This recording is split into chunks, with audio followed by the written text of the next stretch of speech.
Kita awali informasi yang pertama, moda transportasi massal MRT Jakarta kembali beroperasi pasca insiden jatuhnya besi konstruksi di perlintasan rel kereta sore kemarin. PT MRT Jakarta telah membuka kembali jam operasional MRT sejak pukul 5 Jumat pagi. Sebelumnya operasional MRT terhenti lantaran proses evakuasi besi konstruksi PT Hutama Karya yang jatuh di jalur kereta antara stasiun ASEAN dan Blok M. Insiden disebabkan oleh induksi elektromagnetik yang terjadi ketika kereta MRT melintas saat kren mengangkat material besi. Induksi tersebut membuat kren mati mendadak sehingga membuat material besi yang tengah diangkut terjatuh miring dan masuk ke dalam rel MRT. Akibatnya, satu perlintasan MRT terganggu dan membuat kereta yang hendak melintas tertahan. Pihak MRT Jakarta pun melalui video yang diunggah di akun resminya meminta maaf kepada pengguna setia MRT atas terjadinya hal tersebut. Kita menyampaikan permohonan maaf kepada masyarakat Jakarta serta pengguna setia MRT Jakarta atas ketidaknyamanan yang ditimbulkan pada sore hari ini karena adanya insiden di jalur MRT Jakarta, tepatnya berada di antara stasiun ASEAN dan stasiun Blok M BCA, yaitu adanya benda jatuh dari kren yang berada di proyek di sekitar area stasiun tersebut. Sementara kontraktor PT Hutama Karya tengah menggelar penyelidikan dan pembersihan lokasi kejadian jatuhnya alat berat di proyek Gedung Kejaksaan Agung RI yang mengganggu layanan MRT Jakarta. Meski tak ada korban jiwa, penumpukan penumpang MRT sempat terjadi di depan pintu masuk MRT Istora Mandiri di kawasan Sudirman, Jakarta Selatan. Dari Jakarta, Tim Liputan iNews melaporkan. Pemirsa, 3 rekan kerja Peggy Setiawan, tersangka pembunuhan Vina Cirebon akan menjalani pemeriksaan di Polda Jawa Barat hari ini. 3 rekan Peggy yang akan menjalani pemeriksaan diantaranya Suharsono alias Bondol, Suparman, dan Ibnu. Ketiganya telah menerima surat panggilan. Sebelumnya, 3 rekan tersangka Peggy meminta pemeriksaan dilakukan di Polres Cirebon karena keterbatasan ekonomi. Namun, meski ada permintaan, ketiganya akan tetap menghadiri pemeriksaan di Polda Jawa Barat.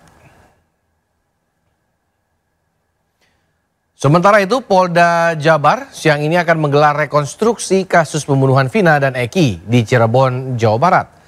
Rekonstruksi digelar usai prarekonstruksi yang digelar Rabu malam kemarin di 6 lokasi yang dijadikan sebagai tempat kejadian perkara.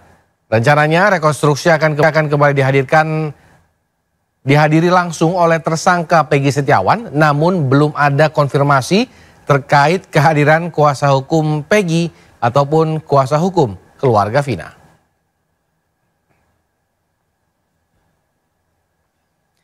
Ya, untuk mengetahui persiapan jelang rekonstruksi kasus pembunuhan Eki, sudah ada rekan Faisal Rinaldi di Cirebon, Jawa Barat. Faisal, selamat siang. Pukul berapa rencananya rekonstruksi akan digelar? Silakan. Ya, Samuel dan juga pemirsa, memang hingga saat ini belum ada informasi lebih lanjut atau konfirmasi pukul berapa kasus rekonstruksi ini akan digelar. Namun untuk sementara memang rekonstruksi kabarnya akan digelar usai ibadah sholat Jumat nanti atau pada siang nanti. Namun sekali lagi Samuel, memang informasi lebih lanjutnya nanti kami akan menginformasikan lebih lanjut kepada Anda pukul berapa proses rekonstruksi ini akan berlangsung. Hingga saat ini Samuel dan juga pemirsa, dapat kami sampaikan pula bahwa di tempat kejadian perkara atau di TKP saat ini kami memantau di Jembatan Talun memang belum ada persiapan khusus yang dilakukan oleh pihak kepolisian jelang rekonstruksi yang akan digelar rencananya pada nanti siang. Sementara itu memang sebelumnya juga beredar kabar bahwa rekonstruksi akan digelar pada hari ini atau lebih tepatnya pada Jumat setelah pihak kepolisian dari Mapolda Jawa Barat melakukan prarekonstruksi atau pengecekan TKP pada Rabu malam kemarin. Di mana pada prarekonstruksi tersebut atau pengecekan TKP memang ada beberapa titik atau tempat kejadian perkara yang disambangi oleh pihak kepolisian dari Mapolda Jawa Barat. Salah satunya ada di tempat kami saat ini, yakni di jembatan atau flyover Talun yang merupakan penghubung dari kota Cirebon ke Kabupaten Cirebon. Di mana di lokasi kami saat ini atau tepatnya di jembatan Talun, memang ini merupakan tempat pertama kalinya ditemukan jasad Vina dan juga Eki pada tahun 2016 lalu. Sementara itu pada Rabu malam kemarin atau tepatnya pada rekonstruksi, maksud kami memang di tempat kami saat ini salah satu tempat yang disambangi oleh pihak kepolisian dan juga disinyalir akan menjadi tempat dilaksanakannya rekonstruksi pada hari ini. Selain itu, Samuel dan juga pemirsa, selain tempat kami saat ini memang ada beberapa titik lainnya, yakni ada 6 titik atau tempat kejadian perkara yang nantinya akan menjadi tempat rekonstruksi. Di mana yang pertama ada di tempat kami saat ini, yakni di jembatan Talun. Kemudian yang kedua ada di warung nasi di Jalan Saladara, kemudian ada di tempat cucian motor dan juga mobil, kemudian ada di tempat nongkrong, kemudian ada di TKP eksekusi Vina dan juga Eki yang juga berada di Jalan Saladara, dan juga ada di warung sekitar Jalan Saladara. Dan memang beberapa titik tersebut memang nantinya disinyalir akan menjadi tempat dilaksanakannya rekonstruksi pada siang nanti. Sementara itu Samuel dan juga pemirsa, dapat kami sampaikan pula bahwa memang hingga saat ini kasus pembunuhan Vina dan Eki masih terus berlanjut di Mapolda Jawa Barat. Informasinya memang hari ini pihak kepolisian dari Mapolda Jawa Barat juga akan memeriksa sejumlah saksi, yakni ada 3 saksi yang merupakan teman dari tersangka Peggy Setiawan alias Peron yang akan diperiksa oleh pihak kepolisian dari Mapolda Jawa Barat pada hari ini. Sementara itu memang sebelumnya juga pihak kepolisian dari Mapolda Jawa Barat telah memeriksa sejumlah saksi lainnya. Salah satunya adalah Linda yang dikatakan merupakan sahabat dari Vina atau almarhum Vina yang juga pada saat itu sempat diduga kerasukan arwah Vina pada saat tahun 2016 lalu. Sementara itu juga Samuel dan juga pemirsa, kami akan menginformasikan lebih lanjut kepada Anda terkait proses rekonstruksi yang akan rencananya digelar pada siang nanti. Untuk sementara demikian, Samuel. Baik, terima kasih Faisal Rinaldi. Kita tunggu perkembangannya dari lokasi. Selamat bertugas kembali. Ya, Suharsono, salah satu dari 3 rekan Peggy Setiawan, menegaskan bahwa Peggy sedang berada di Bandung saat peristiwa pembunuhan Vina dan Eki di Cirebon 27 Agustus 2016 yang lalu. Di rumah Peggy Setiawan di Cirebon, Jawa Barat inilah berkumpul 4 orang yang merupakan 3 rekan kerja Peggy, Suharsono, Suparman, Ibnu, dan 1 adiknya yang bernama Robi Setiawan, didampingi Tony RM yang merupakan kuasa hukum Peggy. Dari kesaksian mereka, kuasa hukum Peggy menyatakan bahwa tidak adanya Peggy di Cirebon saat peristiwa pembunuhan Vina dan Eki. Tersangka atau terduga pelaku itu tidak terlibat tindak pidana. Dibuktikan dengan mengetahui pada saat kejadian, ya, saksi mengetahui bahwa yang bersangkutan itu berada di luar TKP, tidak berada di TKP, ada di daerah lain, ada di lokasi lain. Artinya di Bandung ya? Iya, artinya kan kejadian ini di Cirebon, ya. Saksi-saksi ini mengetahui bahwa Peggy Setiawan ini berada di Bandung. 3 rekan kerja Peggy menyatakan bahwa pada saat kejadian, Peggy tidak ada di TKP, melainkan berada di Bandung bersama rekan kerjanya, yakni Suharsono, Ibnu, dan Suparman. Ketiganya telah menerima surat panggilan pemeriksaan dari Ditkrimum Polda Jawa Barat dan siap memberikan kesaksian bahwa Peggy berada di Bandung saat kejadian dan tak terlibat pembunuhan Vina dan Eki. Iya, dan masih semuanya siap untuk memberikan kesaksian. Apa akan diberikan kesaksian nanti ya? Iya. Apa aja? Ya, kesaksian yang saya ketahui kalau Peggy ada di Bandung. Sama 3 orang ini ya? Iya. Saat itu ada berapa orang sih bersama Peggy waktu tanggal 27 malam itu? Di sana ya? Itu ada berapa ya? Lupa sih. Yang ikut nganter Mas Bondol ke terminal? Tiga. Tapi di Bedeng ada lagi? Ada lagi. Siapa aja 3 orang itu, Pak? Oh, yang nganter saya? Iya. Itu Robi, Peggy, sama Ibnu. Siap. Artinya yakin Peggy itu tidak ada di Cirebon saat kejadiannya? Yakin. Nggak ada. Teman Peggy, Suharsono, Ibnu, dan Suparman mempersiapkan berbagai informasi kesaksian untuk melengkapi pemeriksaan di Polda Jawa Barat. Dari Cirebon, Jawa Barat, To Iskandar, iNews melaporkan. Ya, puluhan pengacara dari lintas organisasi mendukung Peggy Setiawan dalam kasus dugaan pembunuhan Vina dan Eki. Dukungan moral didapatkan Peggy karena para pengacara yakin Peggy tidak bersalah.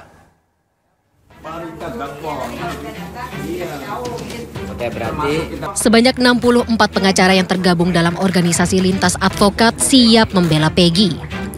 Para advokat ini bertekad akan mendukung Peggy dalam menghadapi proses hukum atas dugaan pembunuhan Vina dan Eki. Pengacaranya? 40 lebih pengacara. Itu dari mana aja, Bu? Brebes, Indramayu, Bandung, Jakarta. Semua yang peduli, peduli atau gimana, Bu? Peduli sama Peggy, bahwa Peggy tidak bersalah. Mereka yang yakin bahwa Peggy tidak bersalah. Mereka bantu Peggy untuk bebas. Dari satu organisasi atau lebih, Bu? Lintas organisasi. Lintas organisasi. Peggy tidak yakin tidak bersalah, Bu, ya? Betul, pengacara. Banyak pengacara pun dari luar kota menyupport Peggy untuk membantu Peggy untuk kebebasan Peggy. Sementara itu, kuasa hukum Peggy menyiapkan 5 orang saksi kunci. Saksi kunci yang dimiliki tim kuasa hukum untuk membuktikan dan menguatkan alibi bahwa Peggy saat kejadian pada tanggal 27 Agustus 2016 silam tengah berada di wilayah Bandung. Dari Cirebon, Jawa Barat, Toi Iskandar, iNews melaporkan. Pemirsa, pasca penetapan tersangka Peggy Setiawan alias Peron oleh Polda Jawa Barat, Aep, seorang pekerja di sekitar tempat kejadian perkara, mengaku melihat Peggy berada di TKP pada 27 Agustus 2016 silam ikut sebagai salah satu pelaku dalam kasus Vina.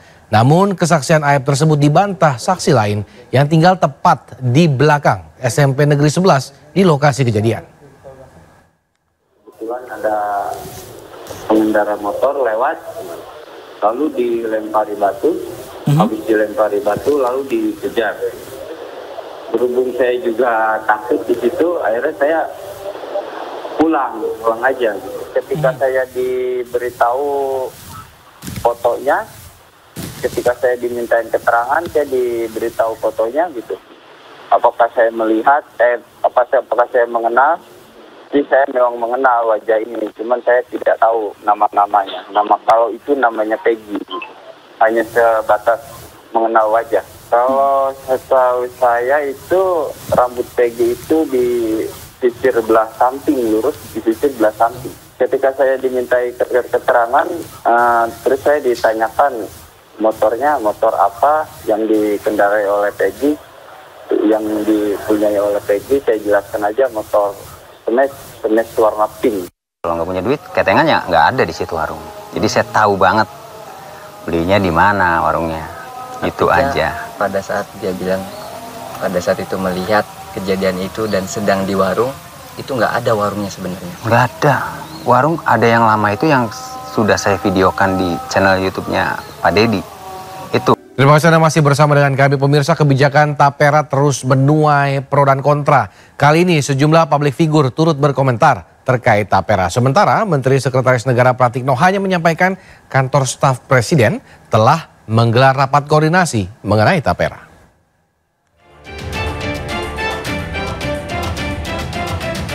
Wacana pemerintah menerapkan kebijakan Tapera untuk seluruh pegawai terus menuai pro dan kontra. Kebijakan tersebut bahkan dikritisi sejumlah publik figur, diantaranya selebgram Kiki Saputri melalui akun media sosial miliknya mengeluarkan komentar pedas terkait program Tapera.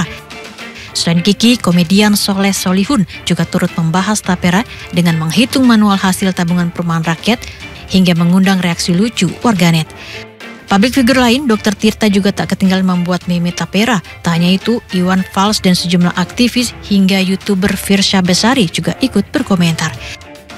Sementara Menteri Sekretaris Negara Pratikno tidak berkomentar banyak mengenai tabungan perumahan rakyat. Pratikno hanya menyampaikan bahwa kantor staf Presiden sudah menggelar rapat koordinasi mengenai hal tersebut. Tapera itu saya kira kemarin kan kami ke Pekalongan, itu sudah ada rapat koordinasi di KSP setahu saya mengenai hal ini. Izin prakarsanya kan itu dari Kementerian PUPR. Nanti pihak Kementerian PUPR, Kementerian Keuangan dan kementerian terkait akan menjelaskan. Kebijakan pemotongan gawe untuk Tapera diatur dalam Peraturan Pemerintah Nomor 21 Tahun 2024. Tapera nantinya dapat dirasakan manfaatnya ketika program telah berjalan. Namun penolakan muncul dari berbagai kalangan, mulai dari buruh, pengusaha hingga publik figur. Tim Liputan iNews melaporkan. Ya, Badan Pengelola Tapera memastikan para pekerja yang telah memiliki rumah atau mengambil KPR tetap wajib menyetorkan iuran. Nantinya, uang yang disetorkan akan dikembalikan setelah peserta pensiun atau berhenti dari pekerjaan saat berusia 58 tahun.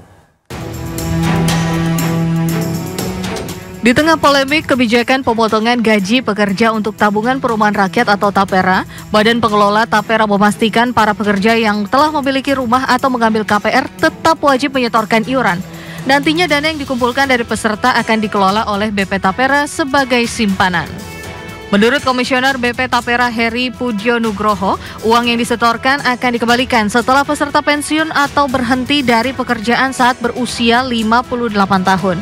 Heri memastikan nantinya para peserta TAPERA akan mendapatkan benefit tambahan. Ya, jadi ini sifatnya bukan potongan ya, saya tegaskan ya, bukan iuran, tapi tabungan. Ya, namanya tabungan nanti pasti akan dikembalikan kepada penabungnya, gitu ya, pada saat kepesertaannya berakhir. Ya, itu dulu prinsipnya. Dan saat ini kami juga sedang mengembangkan skema-skema benefit tambahan selain tadi hasil pemupukan yang alhamdulillah sampai saat ini masih di atas suku bunga deposito tahunan pasar gitu ya, hasil pemupukannya. Ya, selain itu juga ada skema-skema benefit tambahan yang saat ini sedang kami upayakan. TAPERA dibentuk untuk menghimpun dan menyediakan dana murah jangka panjang yang berkelanjutan untuk pembiayaan perumahan yang layak dan terjangkau bagi peserta, sehingga peserta yang masuk dalam kategori masyarakat berpenghasilan rendah dapat memperoleh manfaat berupa KPR, kredit bangun rumah, dan kredit renovasi rumah. Manfaat tersebut dapat dirasakan dengan jangka waktu penyelesaian cicilan hingga 30 tahun dan suku bunga tetap di bawah suku bunga pasar.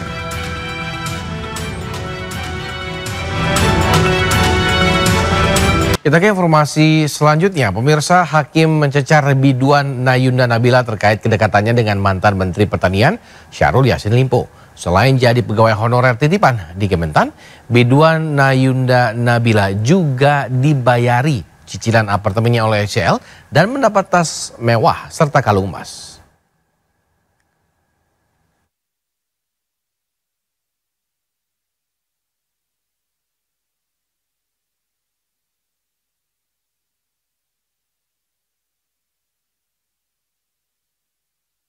Hubungan saudara dengan menteri dekat atau merenggang? Baru berkomunikasi lagi setelah nggak kerja lagi gitu. Iya, jangan sampai Ibu Tita tahu. Dia dengar saudara ada kedekatan saudara dengan Pak Menteri bapaknya, sehingga itu dia bilang stop saudara, tidak perlu masuk lagi.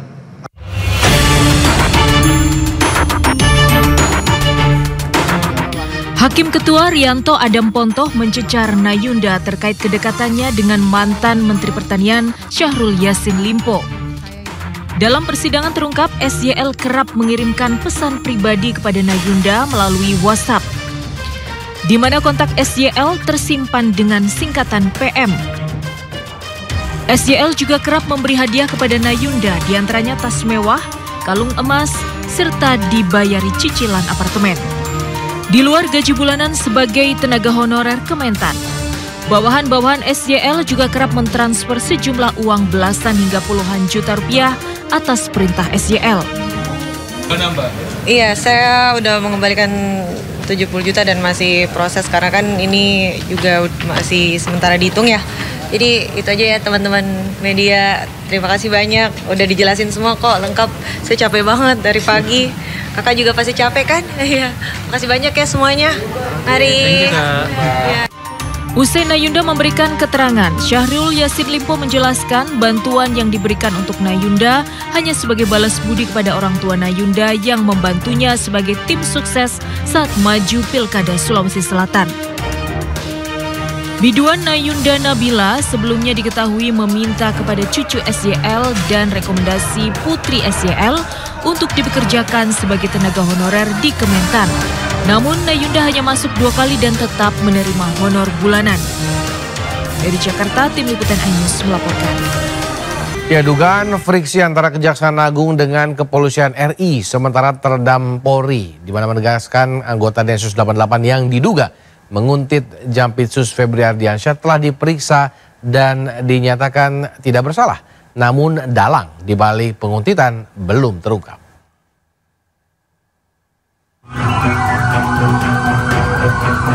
Rumor gesekan antara dua institusi penegak hukum Kejaksaan Agung dan Polri mencuat. ketika seorang anggota Densus 88 ditangkap karena diduga menguntit Jampitsus Febri Ardiansah di kawasan Cipete, Jakarta Selatan 19 Mei lalu. Anggota Densus tersebut diduga tengah melakukan profiling terhadap Jampitsus. Tadi kalau salah sudah dijelaskan ya, ada pengambilan foto dan sebagainya. Ketika kita periksa, kita lihat HP-nya yang bersangkutan ada profiling daripada Pak Jampitsus. Tak berhenti di situ, viral di media sosial konvoi kendaraan personel Brimob sempat berkeliling dan berhenti di depan gedung Kejaksaan Agung. Dugaan gesekan antara kedua institusi pun muncul. Kepala Divisi Humas Polri Irjen Sandi Nugroho membenarkan hal tersebut. Identitas anggota Densus 88 tersebut bernama Bribda Iqbal Mustafa. Dan yang bersangkutan sudah menjalani pemeriksaan oleh Biro Profesi dan Pengamanan Polri. Namun kepolisian menyatakan tidak ditemukan pelanggaran dari pemeriksaan yang dilakukan terhadap anggota Densus 88 tersebut. Pendalamannya yang sudah disampaikan. Jadi memang benar kalau anggota sudah diperiksa. Maka tadi hasil keterangan dari Pak Kadif Propam, seandainya misalnya anggota melanggar etika, anggota melanggar tindak pidana, anggota melanggar tindakan disiplin atau yang lainnya, berarti Pak Kadif Propam juga akan menyampaikan hal serupa. Jadi dari hasil pemeriksaannya disampaikan tidak ada masalah, maka sampai dengan hasil Kapolri dan Jaksa Agung telah bertemu bersama Menko Polhukam dan Panglima TNI di Istana Kepresidenan. Permasalahan ini pun dinyatakan selesai. Terkait aksi konvoi kendaraan personil Brimob, Polri menyebut sebagai hal biasa terkait tugas kepolisian melakukan patroli keamanan. Dari Jakarta, Muhammad Zulhilmi, Tri Julianti, iNews melaporkan. Anda masih bersama kami di Sindo Siang. Pemirsa, sejumlah nama telah diusung partai untuk maju dalam Pilgub DKI Jakarta.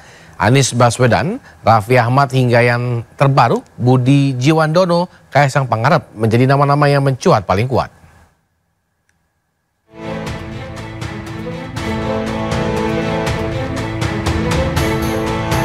PKS telah menyampaikan dukungan untuk Anies Baswedan maju menjadi calon gubernur pada Pilgub DKI Jakarta 2024. Hal senada juga diungkapkan sebelumnya oleh Partai Nasdem yang juga ingin mengusung Anies.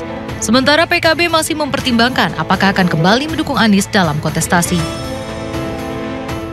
Sementara itu, Partai Demokrat mempertimbangkan nama publik figur Raffi Ahmad untuk maju di Pilkada Jakarta. Demokrat menganggap Raffi merupakan calon potensial, terlebih jika berduet dengan Budi Jiwandono.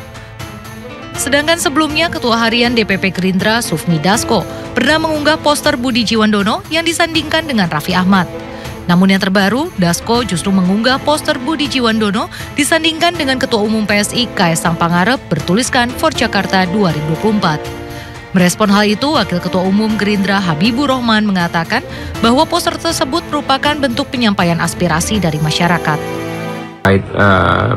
Poster misalnya ada Pak Budi Jiwandono dengan Mas Kaisang, ya, saya pikir itu sebagai bentuk penyampaian adanya aspirasi masyarakat kepada kami.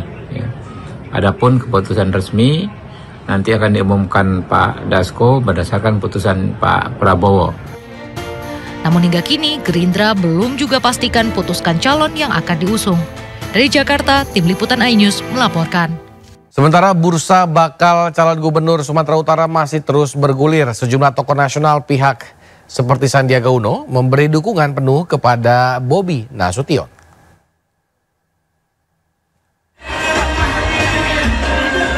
Bobi Nasution dan Menparekraf Sandiaga Uno membuka Festival Melayu Serumpun di Medan, Sumatera Utara. Meski masih menunggu mekanisme partai, namun Sandiaga yang juga Bapilu Partai Ka'bah mendukung penuh Bobi Nasution sebagai bakal calon Sumatera Utara. Kalau saya pribadi tentunya sangat mendukung Pak Wadi untuk karir ke depannya lebih baik. Tapi kalau untuk partai, saya rasa nanti akan ada mekanismenya, pembicaraannya juga sudah dimulai. Mudah-mudahan semuanya bisa membawa kepemimpinan yang lebih baik. Sebuah lembaga survei mencatat popularitas menantu Joko Widodo tersebut mencapai 21,4%, disusul mantan Gubernur Sumatera Utara Edi Rahmayadi yang mencapai 13,7%.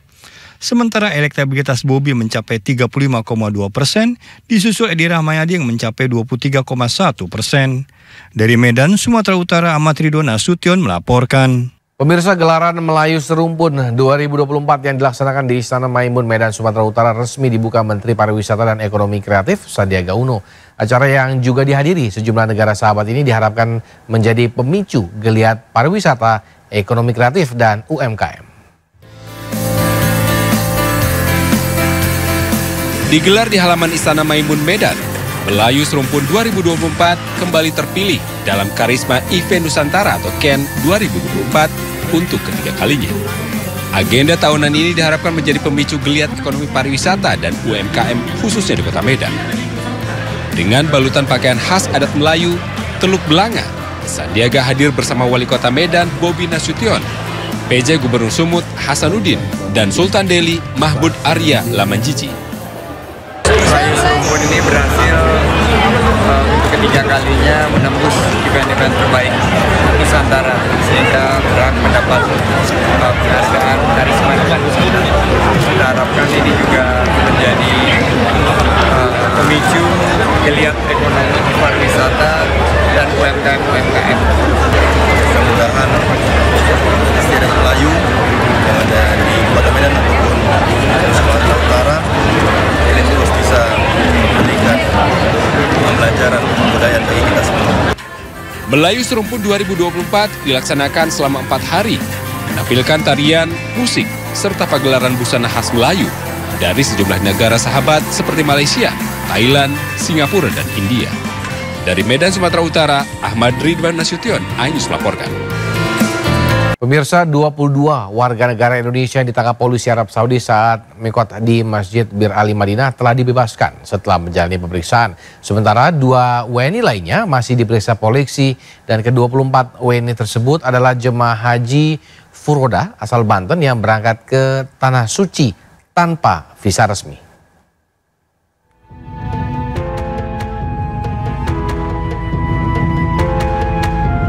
22 warga negara Indonesia yang ditangkap polisi Kerajaan Arab Saudi saat mikot di Masjid Bir Ali, Madinah telah dibebaskan setelah dilakukan pemeriksaan.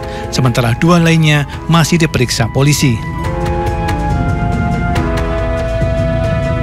Ke-24 WNI tersebut adalah jemaah haji Furoda asal Banten yang berangkat namun tanpa visa resmi namun menggunakan visa ziarah.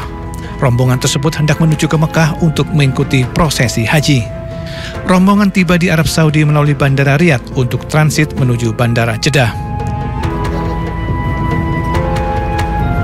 Setiba di Jeddah, rombongan tidak masuk ke Mekah seperti jemaah reguler. Mereka menuju Madinah yang lazim dilakukan rombongan jemaah tanpa visa untuk menghindari pemeriksaan polisi setempat. Pribadi dalam pemeriksaan yang didampingi oleh tim perlindungan jamaah KJRI Jeddah, diketahui bahwa mereka ingin melaksanakan ibadah haji dengan menggunakan visa yang memang tidak semestinya digunakan untuk pelaksanaan ibadah haji. Semalam kami telah mendapatkan informasi bahwa 22 orang jamaah dinyatakan bebas, tidak bersalah karena mereka adalah korban, sementara 2 orang koordinatornya dinyatakan bersalah dan akan mendapatkan proses hukum lebih lanjut.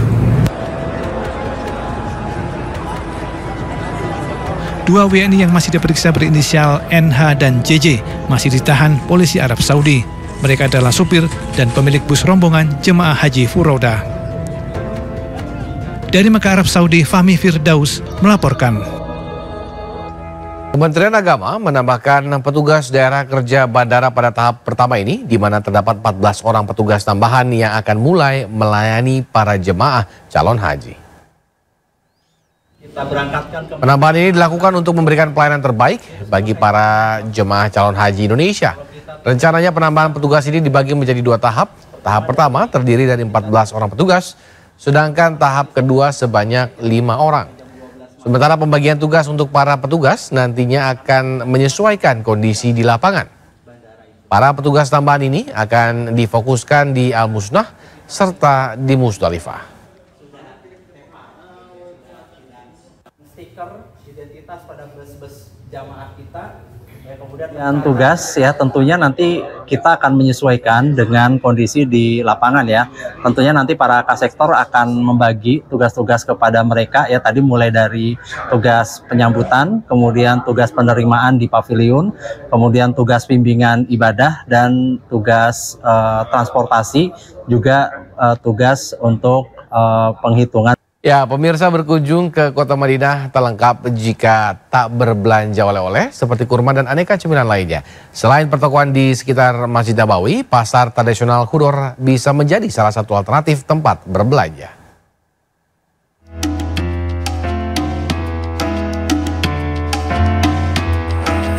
Hilir mudik pengunjung terlihat ramai di selasar maupun lapak pedagang di pasar Khudor, Madinah, Arab Saudi. Berlokasi sekira 3 km di sebelah barat Masjid Nabawi, Pasar Khudor merupakan pasar tradisional terbesar yang ada di Kota Nabi. Pasar ini menawarkan sensasi berbelanja oleh-oleh khas Madinah dengan harga yang ramah di kantong dan bisa ditawar. Salah satunya di toko oleh-oleh Al-Jaudah Dates. Di sini bermacam jenis kurma, coklat dan cemilan lainnya dijual dengan harga bersaing. Seperti kurma ajwa atau kurma Nabi kualitas premium yang dibanderol mulai 40 hingga 80 rial per kilogramnya. Uniknya, pengunjung boleh mencicipi kurma dan yang lainnya sesuka hati. Tak heran jika pasar Khudor menjadi tempat jemaah haji, mahasiswa atau WNI berbelanja kebutuhan serta oleh-oleh. Jamaah atau mungkin mahasiswa Madinah belanja di Suk Khudor atau pasar Khudor ini karena memang dari segi harga emang lebih murah. Bisa perbedaannya 5 sampai 10 real.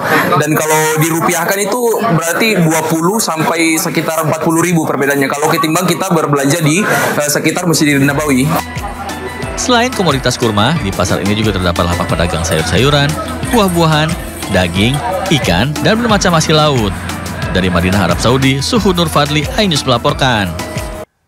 Pemirsa, saatnya kita simak pantauan arus lalu lintas siang hari ini, di mana kami telah terhubung dengan Bribtu Cici dari NTMC Polri yang berada di kawasan Simpang Pancoran, Jakarta Selatan. Selamat siang, Bribtu Cici, bagaimana pantauan arus lalu lintas dari tempat Anda melaporkan? Silakan. Ya, terima kasih Samuel dan pemirsa. Saat ini saya akan mengajak Anda melihat bersama bagaimana perkembangan arus lalu lintas langsung dari sekitaran kawasan Pancoran yang mana bertepatan dengan menjelang jam istirahat perkantoran tetapi juga menjelang jam pelaksanaan sholat Jumat bagi yang melaksanakan. Terlihat memang secara umum kondisi arus lalu lintas di sekitaran kawasan Pancoran sudah dalam keadaan ramai dan lancar dari berbagai arahnya, yang mana saat ini kendaraan-kendaraan yang berdatangan dari arah Gatot Subroto yang nantinya akan berbelok ke kiri menuju ke arah Supomo ataupun ke arah Manggarai, dan juga yang nanti akan lurus menuju ke arah Cawang maupun Halim, hingga saat ini masih dalam keadaan ramai dan lancar. Memang sedikit terjadi perlambatan kecepatan kendaraan hanya menjelang masuknya antrian traffic light, namun selepasnya kendaraan-kendaraan ini masih melaju dengan kecepatan yang cukup normal. Dan untuk kendaraan-kendaraan sendiri yang berdatangan dari arah sebaliknya, yakni dari arah Cawang ataupun Halim, yang nantinya akan lurus menuju ke arah Semanggi ataupun ke arah Kuningan, dan juga yang akan berbelok ke kiri menuju ke arah Pasar Minggu ataupun menuju ke arah Kalibata, juga hingga saat ini masih dalam keadaan ramai dan lancar. Perlambatan kecepatan kendaraan yang sama juga terjadi hanya menjelang masuknya antrian traffic light, namun selepasnya kendaraan-kendaraan ini masih melaju dengan kisaran kecepatan di bawah 45 km per jamnya.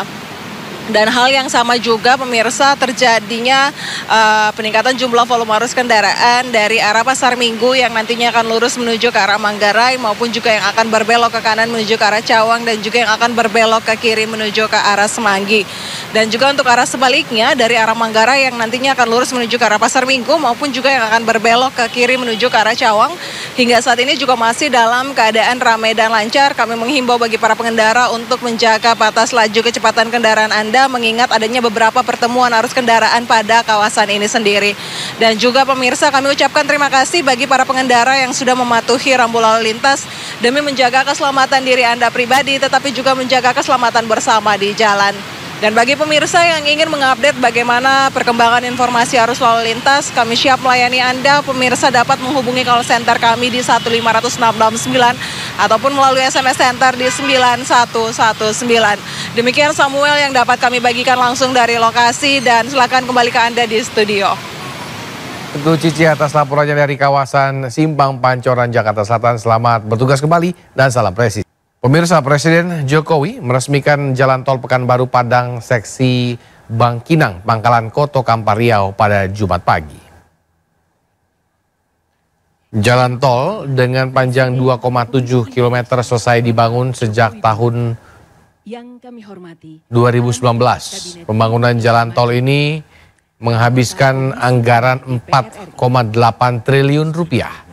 Tol ini juga merupakan bagian dari tol Trans Sumatera dan diharapkan jalan tol akan terus tersambung mulai dari Pekanbaru hingga sampai ke Kota Padang. Jokowi juga meresmikan perbaikan jalan di daerah Riau. Impres jalan daerah ini sepanjang 63 km dengan total anggaran 369 miliar rupiah.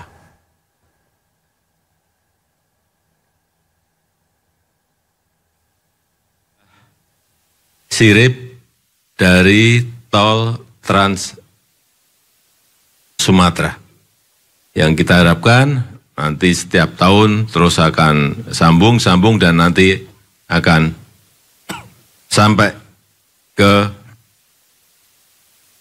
di Pekanbaru sampai ke Kota Padang. Persija Jakarta akan bertarung dengan Selangor FC dalam partai final ajang RCTI Premium Sports 2024. Derby serumpun antar dua tim kuat di Asia Tenggara, Indonesia versus Malaysia.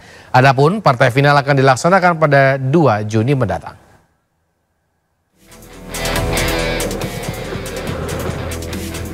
Bertanding di Jakarta International Stadium setelah melaju pertandingan yang cukup menegangkan dalam ajang RCTI Premium Sport 2024 match pertama, Selangor FC berhasil meraih kemenangan atas Sabah FC dengan skor 3-2. Jual beli serangan pun sudah terlihat sejak menit awal karena kedua tim sama-sama ingin mencetak gol.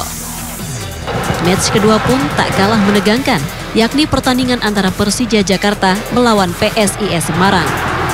Di menit ke-22, Akbar Arjunsyah berhasil membobol gawang PSIS Semarang usai menanduk bola dari umpan silang dari sisi kanan. Skor 1-0 untuk keunggulan Macan Kemayoran bertahan hingga akhir laga, meskipun di babak kedua, PSIS Semarang sempat mendominasi di jalannya laga awal. Persija pun akan menantang Selangor FC di final pada 2 Juni mendatang. Direktur Corporate Sekretari MNC Group Syafril Nasution mengungkap alasan pihaknya menggelar RCTI Premium Sport 2024. Syafril menyampaikan dengan adanya ajang ini diharapkan dapat menimbulkan bibit pemain muda dalam olahraga sepak bola tanah air. Ya kan kita ketahui bahwa animo masyarakat ya Indonesia ini terhadap sepak bola itu cukup tinggi, bukan cukup tinggi, sangat tinggi sekali. Sehingga kami dari RCTI melihat bahwa ini perlu terus diangkat, dikembangkan untuk menimbulkan bibit-bibit baru dalam olahraga sepak bola. Dengan adanya pertandingan-pertandingan seperti ini kan mengasah para pemain-pemain yang ada, apalagi mereka bisa bermain dengan tim luar sehingga menambah pengalaman mereka baik di lapangan maupun secara individu seperti itu.